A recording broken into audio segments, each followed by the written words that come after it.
Magandang umaga mga ka-happy hour. Narito ang mga balita para sa MBC TV Network News Update 9 AM edition.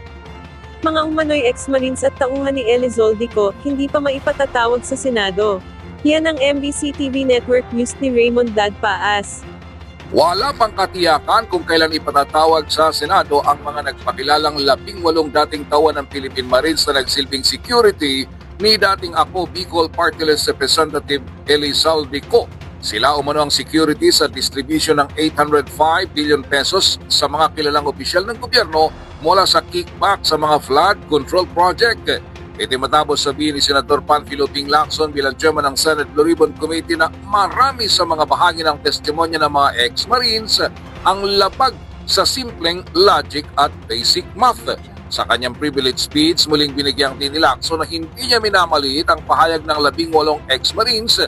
Ang mahalaga lamang ay masusing timbangin ang credibility ng kanilang testimonya at mismong mga testigo. Dahil sa kanilang pag-analisa, isang logistical nightmare ang pagbababa, pagbibilang, muling pag-impake, pagkakarga sa maleta at pagkatid ng pera sa mga politiko at opisyal ng gobyerno. Kung totoo mano ang 805 billion pesos mula 2022 hanggang 2025, kahit na araw-araw magbilang ang mga tauhan ni Congressman Saldico at mag-distribute ng limit na 500 million pesos kada araw, ay abutin sila ng mahigit 4 na taon.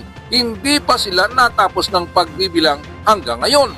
Diin pa ni Lacson kung totoong 805 billion ang ipinakalat ni Congressman Saldico, ibig sabihin, hindi man lang siya kumita. We can only imagine the logistical nightmare involved in the magnitude of the operations of former Congressman Saldico. By the way, following the joint narrative of the 18 security personnel, magkano ang natirang kickback kay Saldico? 0? Was he just a messenger?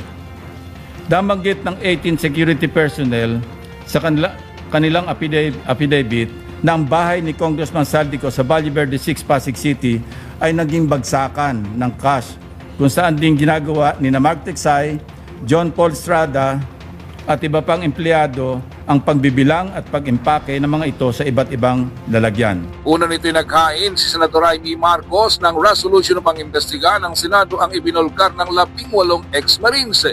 Ngunit sa halip na direkta itong i-refer sa anumang komite ng Senate Blue Ribbon Committee ay ni-refer sa Senate Committee on Rules.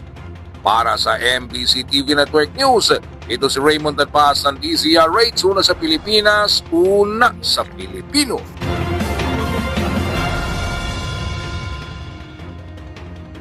Samantala, walang direktang banta sa Pilipinas mula Middle East conflict. Iginiit ni Gilberto Teodoro Jr. na walang direktang banta sa Pilipinas mula sa lumalalang sigalot sa Middle East, at walang basihan ng pangambang madadamay ang bansa dahil sa alyansa nito sa Estados Unidos. Ayon sa kalihim, hindi maihahambing ang sitwasyon sa Middle East sa Indo-Pacific, at ang mga bilateral at multilateral alliances ng Pilipinas ay para lamang sa depensa at deterrence, hindi pakikilahok sa panlabas na digmaan. Nauna ring sinabi ng Armed Forces of the Philippines na walang agarang military threat sa pambansang seguridad.